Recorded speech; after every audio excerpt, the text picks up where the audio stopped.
Hello, my friend. Welcome to WDW Radio Live. I am Lou Mangello, and it is so good to see you. Not that I can see you, because that would just be creepy, but it's good to see you here. If you are watching live, thank you so very much for spending and sharing part of your Wednesday night with me, with us, our community, and our family.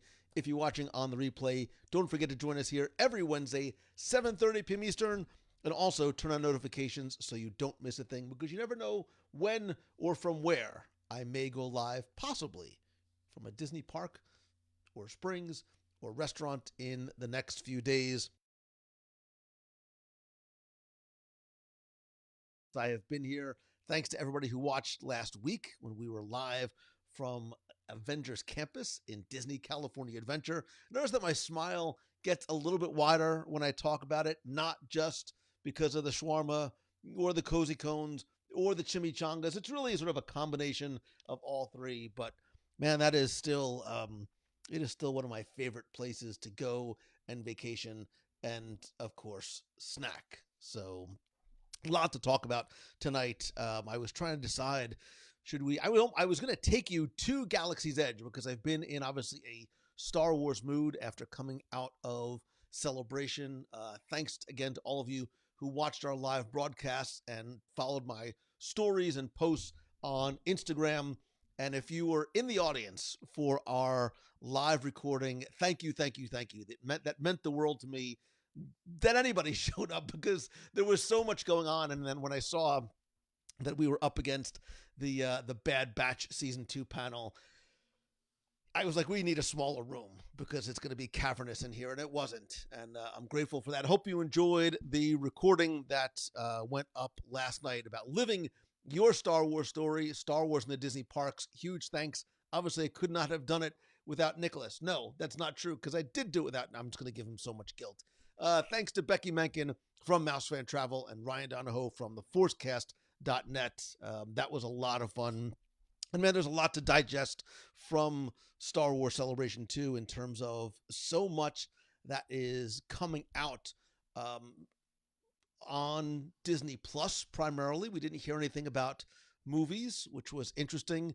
But man, I'll tell you, that first day, that Lucasfilm panel, I could have walked out, and I said to Becky and my son, I was like, I can go home right now, because there was so much good stuff that we saw.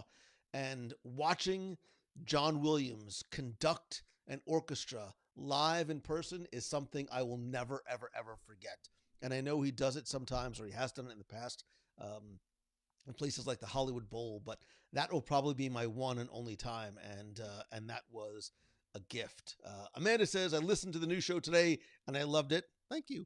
I'm in full-on Star Wars mode again. Excuse me, as Obi-Wan is now my entire personality. Amanda, that's exactly how I felt when I came out of that first panel.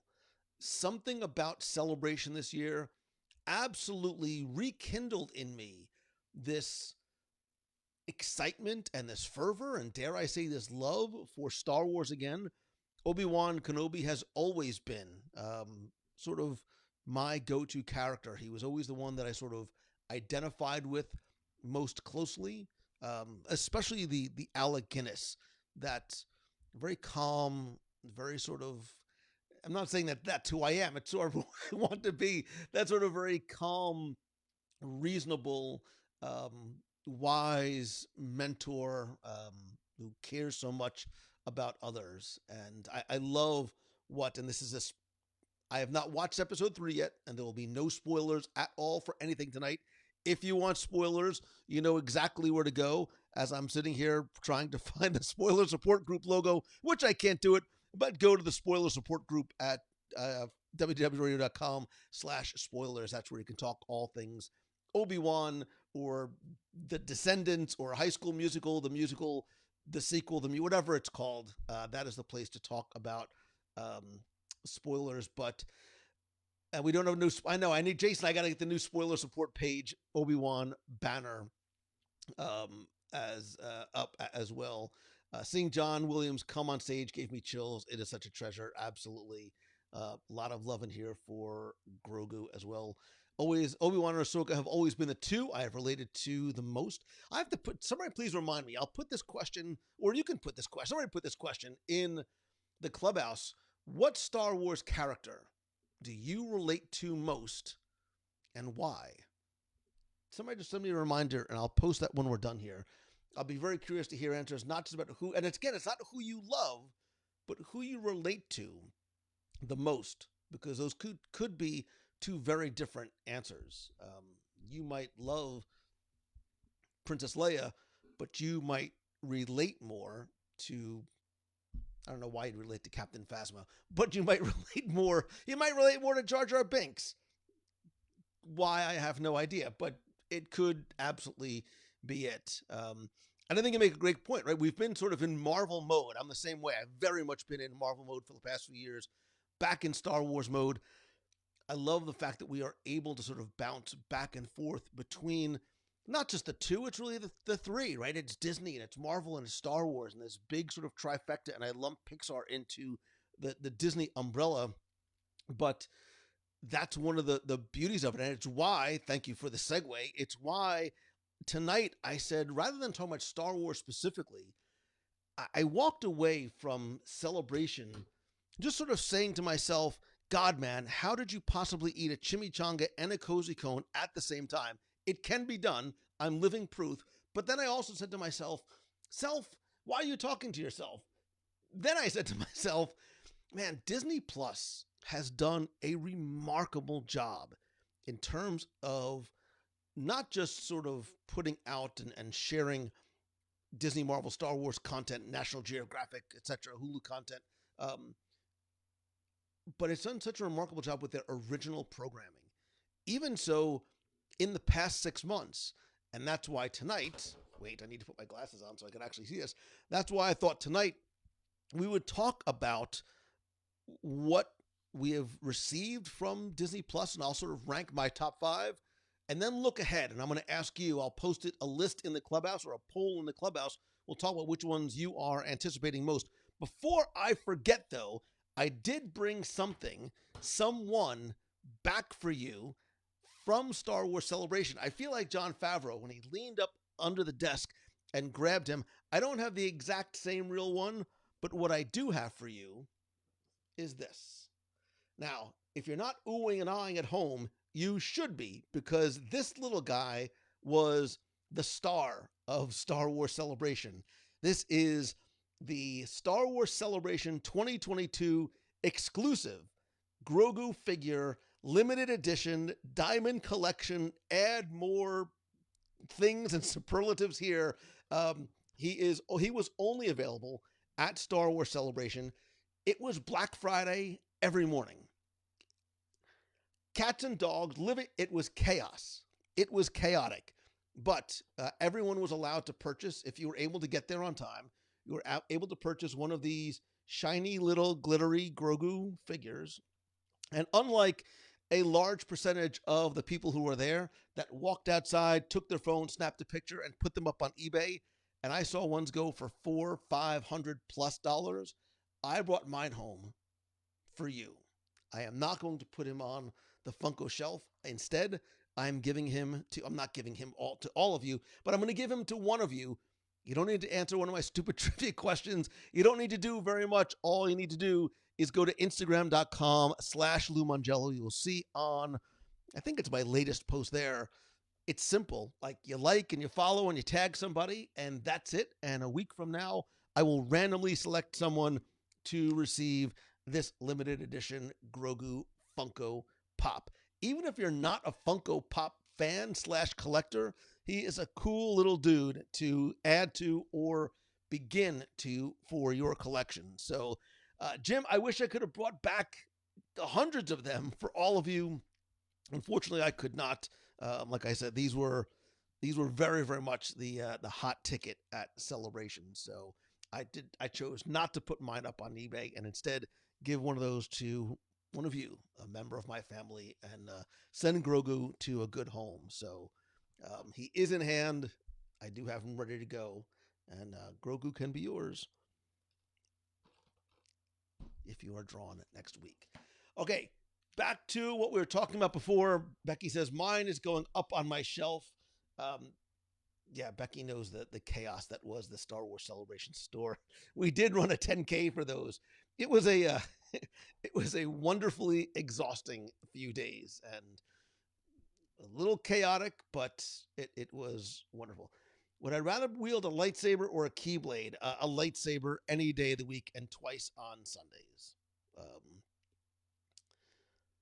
Just another commercial for Lightyear. Yeah, we'll talk about Lightyear as we get closer. I did post a review for Lightyear on the blog at some point ago, but let's go from sort of this specific Star Wars talk to looking at my top 5 live. I'm going to share with you what I feel are the top 5 pieces of Disney Plus original programming so far in 2022. We're sort of at the halfway point of 2022, and I find myself watching Disney Plus.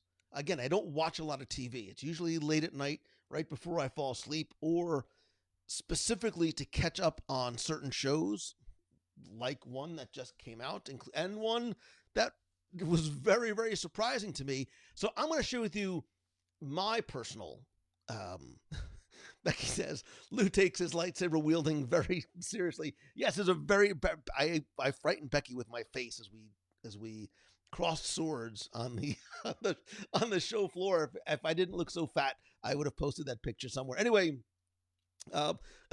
Lou sounds sad about Grogu leaving. No, Herbert, I'm happy that Grogu is going to go to a good home. I mean, the more that I look at him, the more I'm like, oh, you would look nice up on the shelf. But it really does make me happier to give than it does to receive. Like on my birthday, I hate getting presents. I love giving presents. My dad was the same way. He bought presents for everybody on his birthday, and maybe, quite possibly, I got that for him. Then don't let me forget, I'm going to show you what you can win that I brought back from Celebration for the trivia question this week. I've got all kinds of special stuff that I've got for you. So, all right, here is what I think are the top 5 pieces of Disney Plus original programming in 2022 as we're sort of here at the relative-ish, halfway-ish point. And number 5 on my list, I'm cheating. I know. I don't care. I have got to put Daredevil on this list. I wanted to put it higher, but because I know that I'm cheating a little bit, that's why I put it at number 5. It is also not, it is not a family-friendly show by any stretch of the imagination. Daredevil was a show that obviously was originally from Netflix. It came over to Disney Plus alongside Jessica Jones, Iron Fist, Luke Cage, Punisher, The Defenders. Daredevil is far and away the best of the series. It is some of the best Marvel superhero storytelling that they have ever done. It is the opposite end of the spectrum of the Ben Affleck Abomination, Jennifer Garner thing from a number of years ago. That's an example of how not to shoot a superhero movie. Daredevil, the Netflix now on Disney Plus series, is without question some of the finest. I mean, it's cinematic television. It really is. In episode 2, there is a one shot of a fight that takes place in a narrow hallway, which may be one of the arguably best choreographed, best shot scenes I have ever seen put on film. And I know that sounds quite hyperbolic, but if you see it and understand what it took to create that shot, you will understand exactly what I mean. Not a show for the kiddies by any. Do not let the little ones watch this one. But Charlie Cox, street level. I love the street level superheroes. I love Daredevil. I love Spider-Man because they are regular people who have a moral compass and are trying to do good. Daredevil, Matt Murdock is a Catholic lawyer recovering, who is blind as a bat. Like, so I very much relate to Daredevil and the moral conundrums that he faces um, and displays so beautifully. There's an internal battle that Matt Murdock faces every time he comes up against an opponent. And unlike other superheroes, the way he faces those, um, I don't want to spoil anything, but the seasons that we have on Daredevil and the way that I can justify putting this on this list is because Disney recently announced that we are going to get a fourth season of Daredevil specifically made for Disney Plus. I'm sort of questioning the choice of showrunners for this one based on what they've done in the past. Charlie Cox plays Daredevil. He is part of the Marvel Cinematic Universe. We saw him in Spider-Man No Way Home. I squealed like a 13-year-old schoolgirl when I saw him there. But he is amazing. Vincent D'Onofrio as Kingpin is outstanding. We saw him obviously in Hawkeye. We're going to see him again in Echo when this comes out later on this year on Disney Plus. But without spending too much time, Charlie Cox, Daredevil.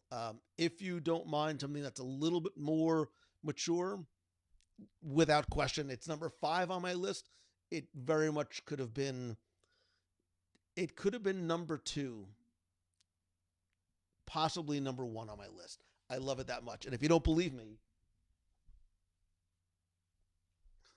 I don't have a lot on my shelves, but man, I love my little gentle giant Daredevil figurine, my little bust. And I have to find where I put my Spider-Man bust to put alongside him. So super, super cool.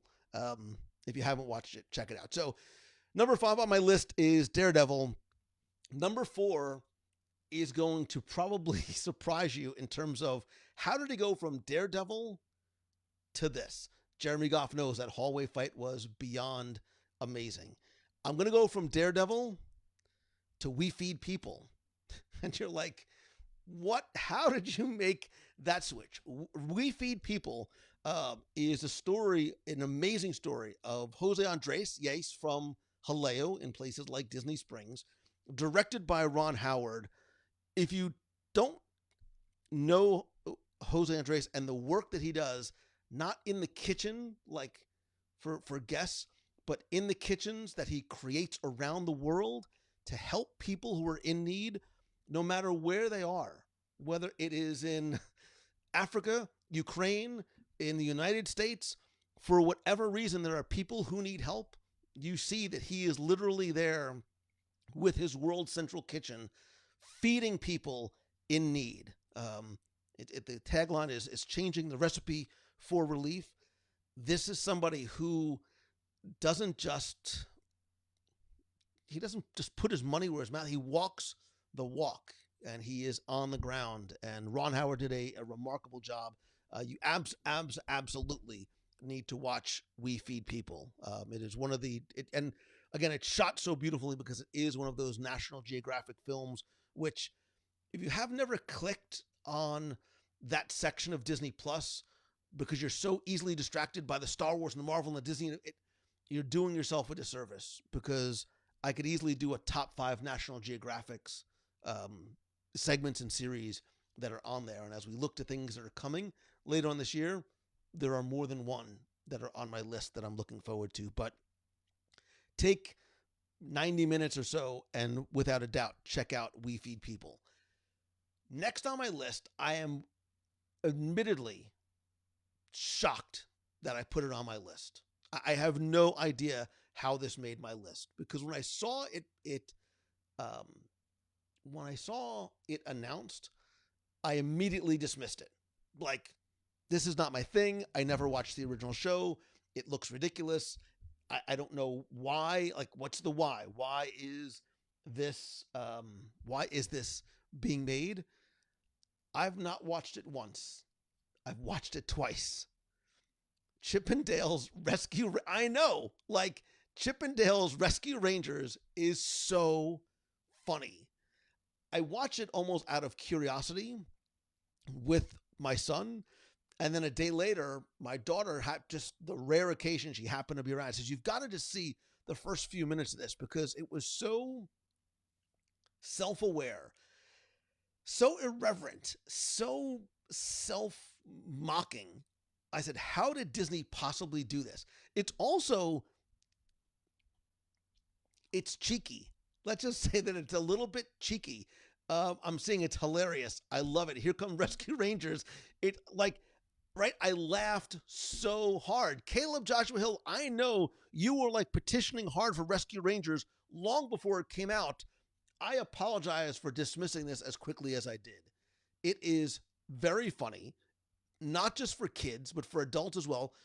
As someone who has literally never seen a second of the original Chip and Dale Rescue Ranger animated, this is like a modern day Roger Rabbit with a little bit of Diary of the Wimpy Kid storytelling sort of tropes in there in terms of, but it's really, really, really funny. Jeremy Goff, you hit the nail right on the head.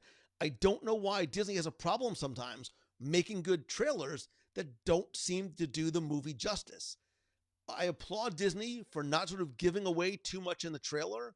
I think the Peter Pan was an interesting take, not just for its presence in the trailer, but his presence in the film because of what happened to the original actor who played Peter Pan as a young boy. But it's very, very funny. It's a light watch, right? It's an easy watch. It's a light watch, and it is replete. Ooh, hey, puberty hit, everybody. It is replete with Easter eggs. So you can watch once for the film, you go watch again just for the Easter eggs. It is incredibly funny. These last two will probably come as no surprise. And I bounced back and forth between the two. And it's tough sometimes not to get caught up in the new bright, shiny object because it's new and we love it. It's what everybody's talking about. So you can almost flip-flop 1 and 2, but then the more I thought about it, at least right now, based on what I have seen so far and where my fandom lies, going back to Amanda's point before and sort of where the heart of my fandom is primarily placed right now. Don't hate the player, hate the game. Obi-Wan Kenobi comes in at number 2. I have not seen episode 3 as yet. This will be completely spoiler free, but I love the character. I love Ewan McGregor. I love there is that, and I talk about this all the time, and it's something that I think the prequels lacked. I think even the sequel trilogy lacked to a certain degree. There's and I've just sort of described it this way for years in my own head. There's a grittiness to Star Wars: A New Hope that we feel, or I feel again here in Kenobi. There is there is the same like emotion. We know this character well. We understand the internal struggles that he is going through. We understand now because we have context why decisions are made, where things are eventually going. I think the first episode was beautifully told. I loved the second episode. Obviously, there's sort of a major reveal that happens in it, so I'm very curious to see episode 3 when we're done here tonight. Again, completely spoiler-free. Ewan McGregor, I loved him before. I loved watching him, but then when I saw him on stage multiple times at Star Wars Celebration, and there was this a genuine excitement and gratitude, and like some of the other actors, I saw him kind of looking around like, I can't believe I'm here. Not because he's never been on a stage like that before, but I'm sure after the prequels, he probably never thought he would be there again because of the way the prequels were received and the way some of the performances were received, right? Hayden Christensen, same thing. I give him a lot of credit for the way he held himself and the things that he said and the things that he did and the way the fans reacted to him. But Ewan McGregor in this role, you could almost close your eyes and imagine Alec Guinness. He has his own spin on the character, but you definitely see the trajectory that it's leading to become the old and wise Alec Guinness. So if you have not watched Obi-Wan Kenobi, when we're done here tonight, grab yourself a bucket of popcorn, a bucket of ice cream, a bucket of whatever, and without a doubt, check out Obi-Wan Kenobi. So it should come possibly as a Kenobi finale. So Matthew, I thought about this tonight. I said, maybe now that I'm back, maybe we'll do a nation watch party. For those of you in the nation who did the Moon Knight watch party, maybe we'll do this for Kenobi. We'll do the same thing again. We'll do the Wednesday night live show, finish the live show, and then around 9 o'clock or so, we'll do a watch party. So if you're not a member of the nation, join in. Go to www.radio.com/support. Find out how you can be part of the nation and participate in cool stuff like that. It's a lot of fun. You don't need to be on camera. We watch literally on the screen together, and then there's a chat feature on the side, so we really get to enjoy it without any sort of audio distractions, but can react together in the same time, in the same place. So Becky says the watch parties are so much fun. That would be awesome.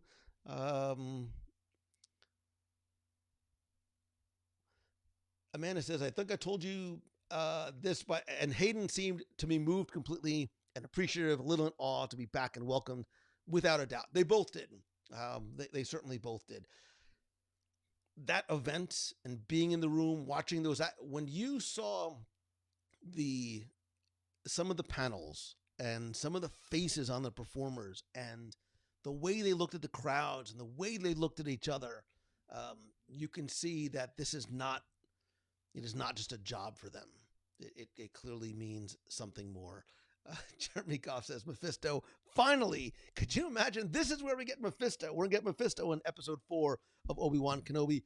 We're not going to get it there, and we're certainly not going to get it on number 1 on my list. This should come as no surprise that it is, of course, the one and only. Let me move myself out of the way. It is, of course, Moon Knight.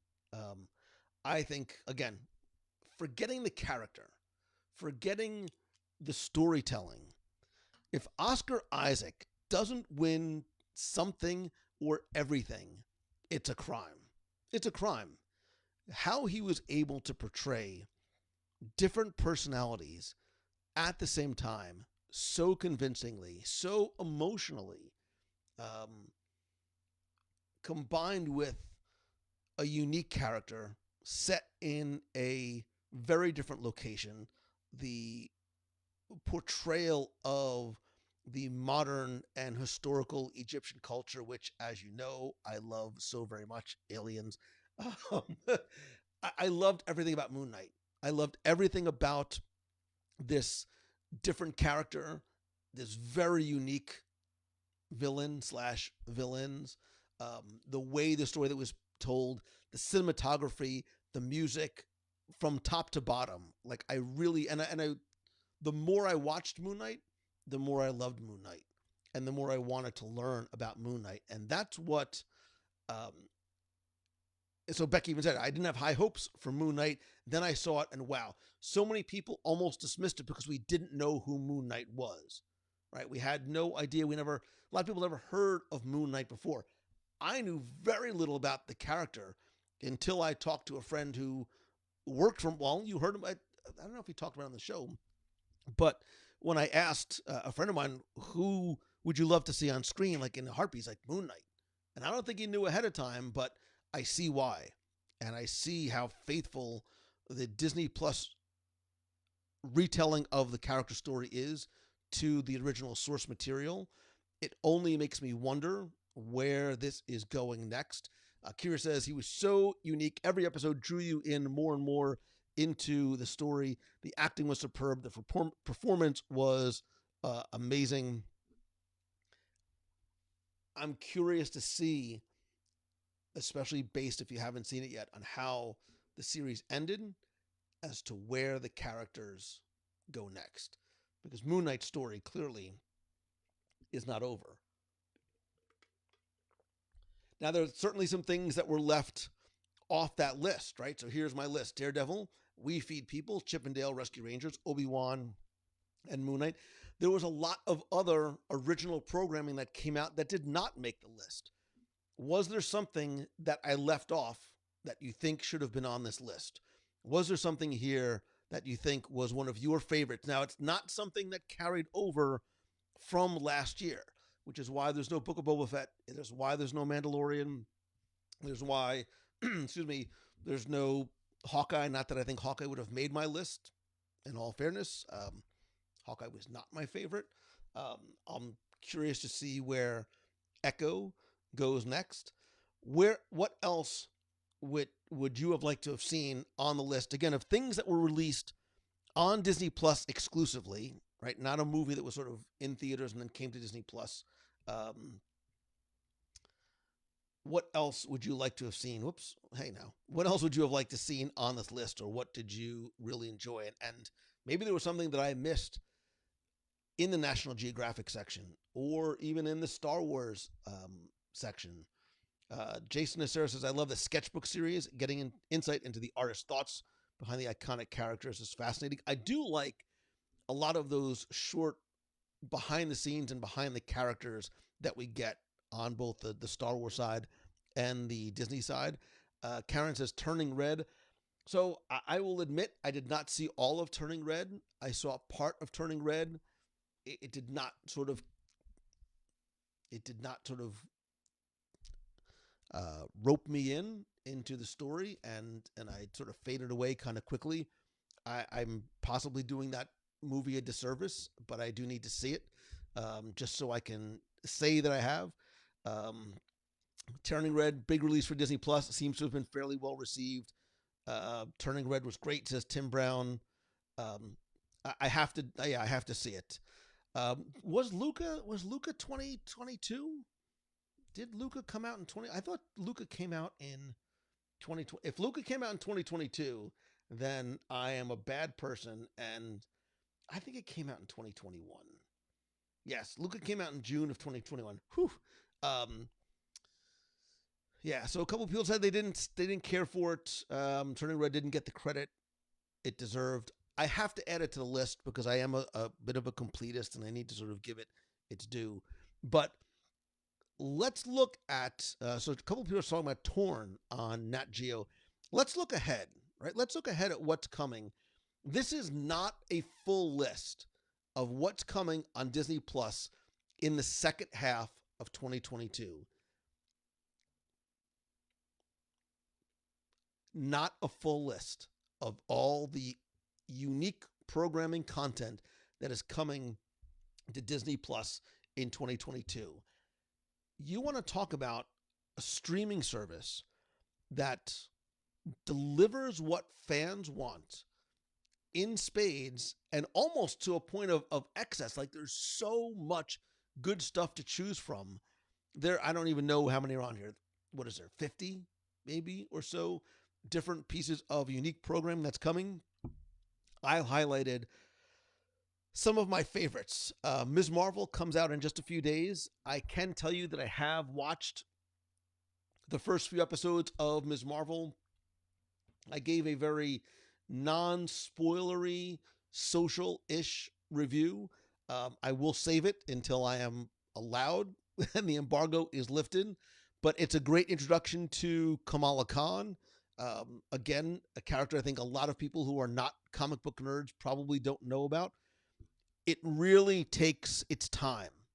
It takes its time to explore Kamala Khan, the person, and her culture and her heritage, which is very interesting. It's very fascinating, but it's a very different type of origin story than maybe you might be used to. I think there's going to be a lot of relatability to the character, especially for what I think is going to be a younger female audience. It's still something everybody can enjoy. Like, I enjoyed it, but I think the way the film is shot, I think the way the dialogue is written, I think the way it is executed is definitely Ms. Marvel and Kamala Khan are meant to be that tween teen girl power hero. again, I sort of mentioned before the way it is shot. There are elements of Diary of a Wimpy Kid, which will make sense when you see it. Um, but it is very much a coming of age story, not just for the superhero, but for Kamala Khan. So absolutely check it out. Ryan Donahoe from Forcecast, by the way, who joined us on this week's show, said, I love how they scheduled a Bad Batch against us, so you left it off the coming soon list. I did. I have a little bit of bitterness towards Bad Batch. Some of the things that I am intrigued about that are coming. I am a huge Big Hero 6 fan. Where is my Big Hero 6 poster? You can't see it, but it's right there. The Baymax series is coming June 29th.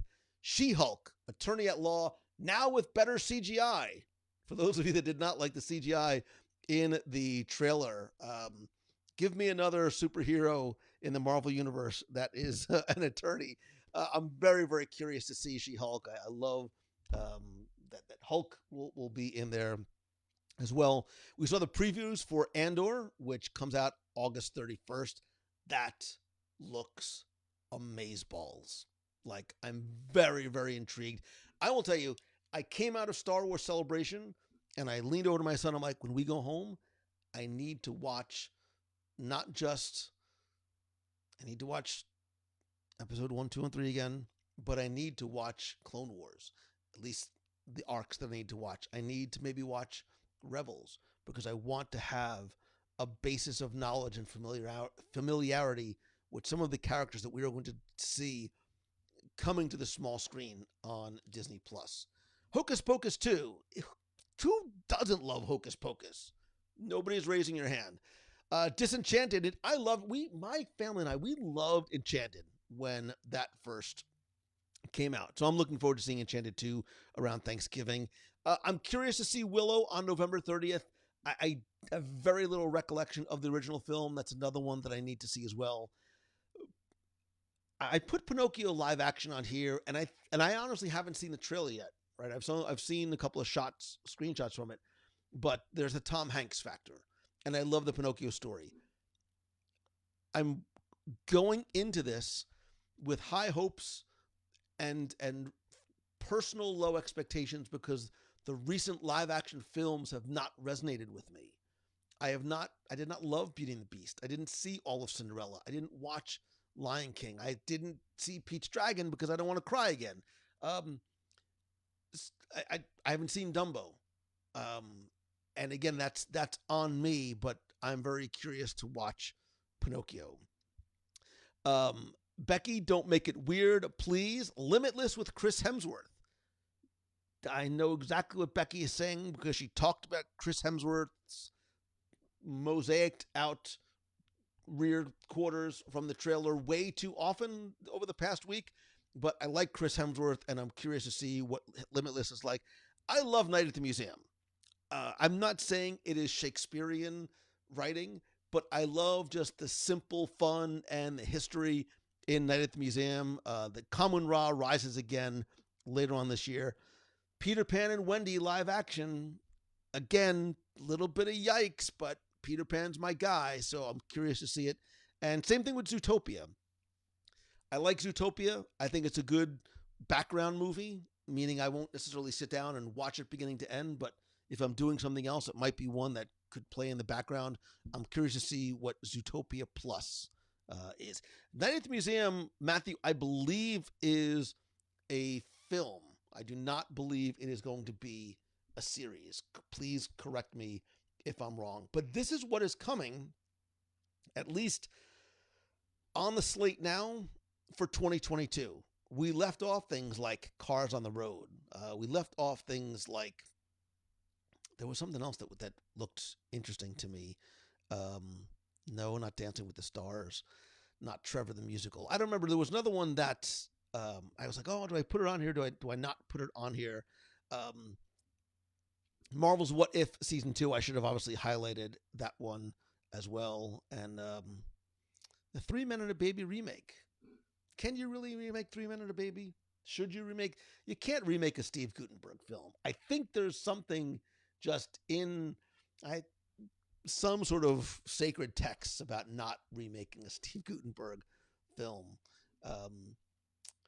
Is the Animal Kingdom show coming back? I do not know. Danny Hughes says, I am not getting tricked by the live action remakes anymore. Matthew Willie I love Three Men and a Baby.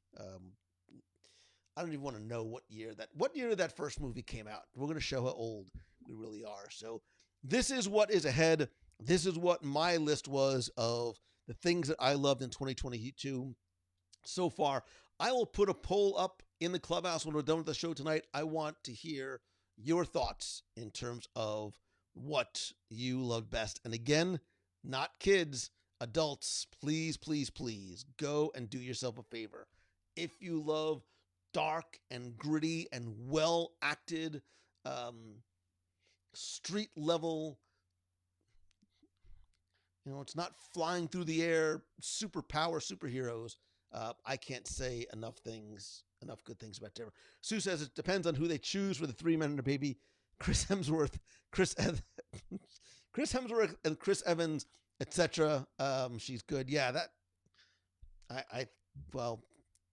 who will be the three men and who will be the baby? So that is where I am in terms of my list. I will put both of those in the clubhouse as soon as we are done with the show tonight. I love Three Men and a Baby. I see no need for a remake when the original was still so fun. I wonder if the original holds up to this day. Like, does Three Men and a Baby hold up? Does Look Who's Talking 2 hold up? Does Oh God Book 2, remember George Burns? Does Oh God still hold up? Top 10 movies from the 70s and 80s that don't hold up well in there's a lot. There's a few. Man, there's a lot that I can think that don't hold up well. Maybe a top 10 movies from the 80s that do hold up well. And from what I understand, if one more person tells me to put on my flight suit and go see Top Gun, I'm hearing great things about Top Gun. I'm hoping not just because it's about Tom Cruise. So, couple of reminders for you too, just in case you forgot. Don't forget about the Grogu giveaway. I mean, I want him to go to your home. Don't let me see you put him up on eBay again. I'll put a tracker inside Grogu so I can find out exactly where he goes. But if that's what you want to do, you have a chance to win him. You don't need to do very much. If you go to my Instagram, you can find out exactly how you can win them there. A couple of other reminders for you as well, too. My Momentum Mastermind Group. We're going to switch gears just a little bit and go from the Disney side to the business side. If you are looking for some help in pursuing your passion and growing your business, my new mastermind group that meets on Tuesday nights every week is forming this month. I won't go into too much about it here, but if you go to loumongello.com/coaching, it says one spot left, and I actually have 2 spots left out of the 6. You can find out how you can join it. Whoever said Hardy Boys was incredible. I loved the Hardy Boys and Nancy Drew Mysteries. And just for you, my Momentum Weekend Workshop and my graphic that's obviously too big for this screen is going to be October 22nd and 23rd, 2022. This is limited to just 50 people. It's 2 days, 1 room, and optional Mastermind Monday. As of the tickets just went live today, I believe we're a little bit more than halfway sold out already. So if you are interested in coming, learning, networking, sharing in Walt Disney World, by the way, Dan Boyle, there you go. Here's the word on the Momentum Workshop. Is it October? It is the 22nd and 23rd with the Mastermind Day on Monday. But wait, there's more. More, you say? I do say, because there's a lot more. Switch gears back to Disney once again. Our cruise on the Disney Wish is, I can't believe it's this month. I believe this is sold out. Maybe there is a waiting list, but that's okay, because if you can't make our June cruise, we have our December 5th Very Merry Time cruise on the Disney Wish. So much fun we're going to have. It's on the Wish. It's Christmas time. It's Walt's birthday, and we get to do it together as a family. If you can't make that, that's okay too, because there's another cruise that you can join us on next year, April 15th through the 23rd. It is an 8-night, I have never done one this long, 8-night Bermuda and Bahamas overnight. This is why I jumped on this so quickly. Not just because it's 8 nights on the Fantasy, but it ports overnight in Bermuda. So you get off the ship, go have some fun, come back, sleep, wake up, take some aspirin, and get back on the island. We still have availability for that. I am incredibly excited. Like, words failing me that finally we have been able to reschedule our Adventures by Disney that have been canceled for the last 2 years. My trip of a lifetime. Back to the motherland. For me, for the first time to the motherland. Our trip to Italy, Rome, Florence, Venice, and Tuscany, March 10th through the 17th. I believe this, did I not? Oh, I did. You're right. How did I not update the June date to August?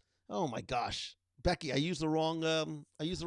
Forget the June thing. It's August 1st. Why did I pick it? It's August 1st, not June. I put the wrong graphic in there. Wait a minute. Wait a second. Hold this bit to talk amongst yourselves. Oh, wait a minute. I know why. I just grabbed the wrong one. Well, it doesn't matter. It doesn't matter. It's not June 1st. It's August 1st. It doesn't matter. It's sold out anyway, so it doesn't matter. But our Adventures by Disney to Italy, I believe we are taking a wait list for. Becky can correct me if I'm wrong. March 10th through 17th, we are taking a wait list for. But one thing that I have never done before that I cannot wait to do, and we do still have availability, is later on in the year in 2023, we have a domestic Adventures by Disney to Wyoming. Insert Wyoming music here. I don't have any Wyoming-ish music, but if I did, it would probably sound like the theme from Rawhide. I don't know what it would sound like. Some sort of westerny thing, because we're going to Jackson Hole, Grand Teton National Park, Yellowstone, and Jellystone. No, not Jellystone. Just Yellowstone and Brooks Lakes. 7 days, 6 nights, family friendly. It is in summer, so it is a great time to go. There is everything from horseback riding to kayaking to fishing to Becky's going to ride a horse. Like, there's a lot of reasons to come and see and join us next summer. It was canceled this past summer. I cannot wait. All good things to those. The Three Amigos music. Perfect. Perfect. So there's something for everyone, whether it is a cruise, an Adventures by Disney, or even just coming to a meet of the month. If you go to the events page at www.radio.com/events, you can find out more and get a free, no obligation quote from our friends over at MEI and Mouse Fan Travel. Come see Lou on a horse. I am going to be like the lone freaking ranger out there. I mean, I'll probably fall off very quickly if I can even get a step stool to get on, but me and Becky riding off into the sunset. You can insert your own mental image there. Go to mousefantravel.com. There you can get, like I said, you can get a free, no obligation quote for any or all of our group trips or any vacation that you want to take to World, Land, Aulani, Cruise Line, Alaska. By the way, we have to go back to Alaska. Don't tell Becky that about our, I mean, she knows already, but don't tell Becky that I'm talking to you about going to like London and Paris and maybe something out in Disneyland. And then there's the other thing up there that I forgot to talk to her about. Whatever. There's a lot of things coming, both here domestically as well as overseas. Please don't forget, if you want to help support the show and get cool exclusive rewards every single month, you can visit www.radionation.com. And now you can also take part in our Obi-Wan Kenobi live watch parties, which we will start doing next week. Don't forget to check out our spoiler support group. Forget the fact that I have a Loki graphic on here. It should really be Obi-Wan Kenobi. I'll fix that ASAP. And I'm sure I'm forgetting something else. Whatever it is. It doesn't really matter. Most importantly, thank you. I love you. I appreciate you. I am grateful to you. These are not just words. It comes from my heart. I promise you. Everything I have been able to do is a blessing. And it comes only because of you and the friendship and the support that you extend me. And I hope you know just how sincere I am when I say that. Yes, Amanda, don't tell them. Don't tell Becky that I told you that we're going to London and Paris. She did not want me to talk about that. Jeremy Chappelle, don't listen, man. Don't play with my emotions. I would go to Antarctica in a heartbeat. You want to know why? There's an alien base, because we know about the alien base. So with that, I think that is about it. If you're not a member of the clubhouse, please make sure and come be part of the community and conversation and really the family. And feel free, if you haven't already, come by and introduce yourself. And of course, if there's ever anything that I can do for you, by all means, please, please, please let me know. And the last, wait, the other thing I was going to tell you. Remember I said this week's trivia contest has a special prize? Buttons. Who's got the button?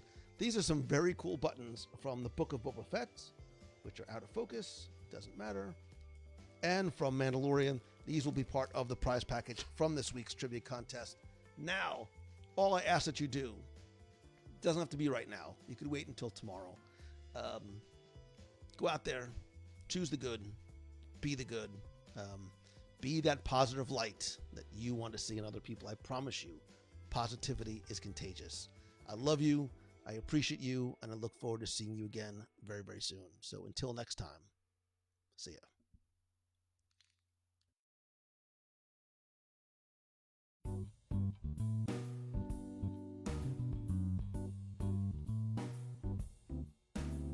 And yes, Derek, I will be in footy pajamas on the Wish.